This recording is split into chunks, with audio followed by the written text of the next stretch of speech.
An ancient Egyptian pyramid and a billionaire fortune are exact analogues. An Egyptian pyramid is a useless pile of stones whose only function is to boost its builder's ego. A billionaire's fortune is a useless pile of banknotes whose only function is to boost its accumulator's ego. To construct the Great Pyramid of Giza took 25,000 stonemasons and 100,000 slaves an estimated 24 years, giving a total of 3 million man-years. Mr. Musk's pyramid presently stands $825 billion high. This is equivalent to 8 million Americans on the national average wage of $100,000, working for a whole year without pay, or alternatively to the annual budget of the Pentagon. Let's do a bit of calculation.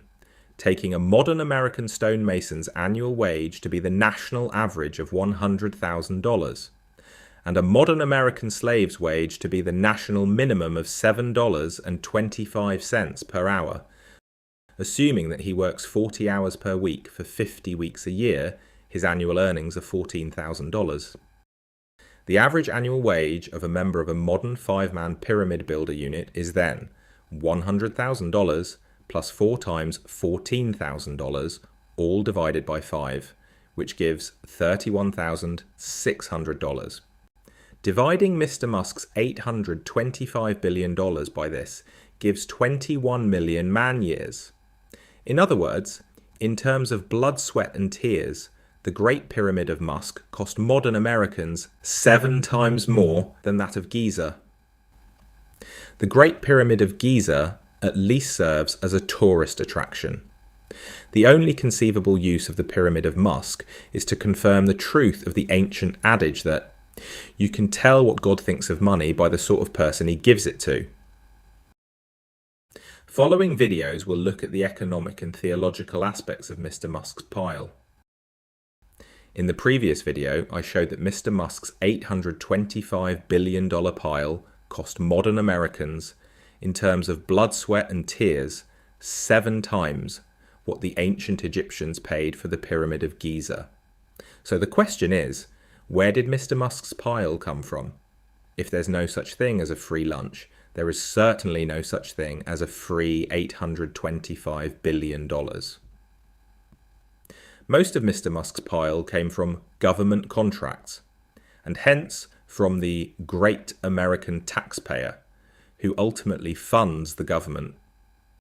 My school days economics textbook, Samuelson, defined money as a means of exchange for goods and services. So what goods and services did the great American taxpayer receive from Mr. Musk in return for the $825 billion they paid him? He provides employment, someone might say. The Egyptian pharaohs also provided employment, at least for the stonemasons. The slaves, of course, weren't paid, but they at least got decent board and lodging in return for their labour, which is more than many modern American slaves can afford on $7.25 per hour. Let's look at this provides employment argument. Imagine 10 workers, each paying $100 in tax to the government, and that the government uses it to award a $1,000 contract to Mr. Musk. Assume for simplicity that Mr. Musk's only costs are for labour, and that he hires these same 10 workers at $70 each, and also makes a $100 donation to the politician who got him the contract. His balance sheet looks like this. Credit $1,000, debit, labour, 10 workers at $70 equals $700. Politician's emolument, $100. Profit $200. And his cash flow looks like this. The overall result is that the workers paid $1,000 in tax and received $700 in wages, leaving them with a net contribution of $300 to Mr. Musk, to be made up from other sources. Of this $300, Mr. Musk donated $100 to the politician and kept $200 for himself. Scaling all of this up by a factor of 4 million gives Mr. Musk's $825 billion pile. That's how capitalism works. Piles come from profits. No profit, no pile. At the end of the year 2024, Mr. Musk's pile stood at a modest $400 billion. But then he made a generous $250 million campaign donation to Mr. Trump. And today his pile stands at $825 billion. This represents a return on investment of 1,700% in little over a year, which is not bad going by all counts. So should you have the misfortune to be a great American taxpayer, and should you read in the social media comments like, "Bravo, Mr. Musk, you deserve it. Sheer hard work," you should always remember to ask, whose hard work? Because the answer could well be yours. This is the third and last video on Mr. Musk's $825 billion banknote pyramid. The first video calculated that it cost the great American taxpayer 7 times more than the Pyramid of Giza. The second video looked at economics aspect, concluding that Mr. Musk is little beyond simply being smarter than the rest of us at diverting resources from the taxpayers' pockets into his own. But man does not live by bread alone. This video will look at the theological aspect. Jesus was notoriously skeptical about money, saying it is easier for a camel to pass through a needle's eye than for a rich man to enter the kingdom of heaven. Prosperity theology has, however, corrected him on this, assuring us that far from being an impediment to salvation, great wealth is in fact a sign of God's blessing, and that accumulating piles of it for oneself by any legal means, fair or foul, is to be commended and not deplored.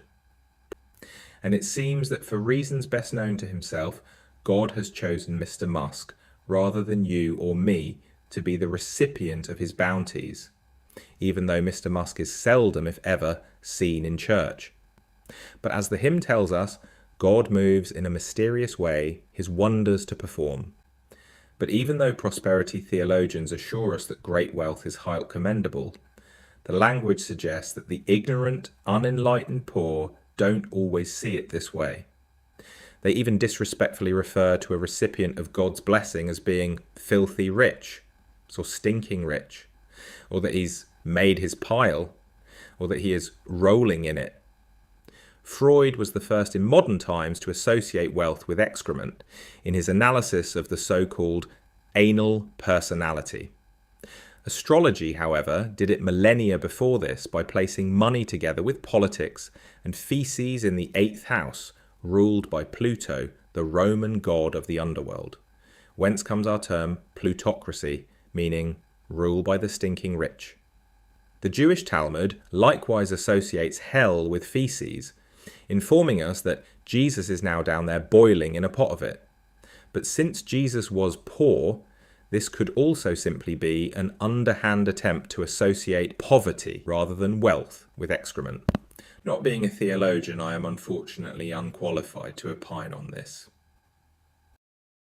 For anyone interested, there is a text version of this video on my academia page. Googling academia Jeremy Fiennes should bring it up. And also a copy on YouTube at Jeremy Fiennes 9331.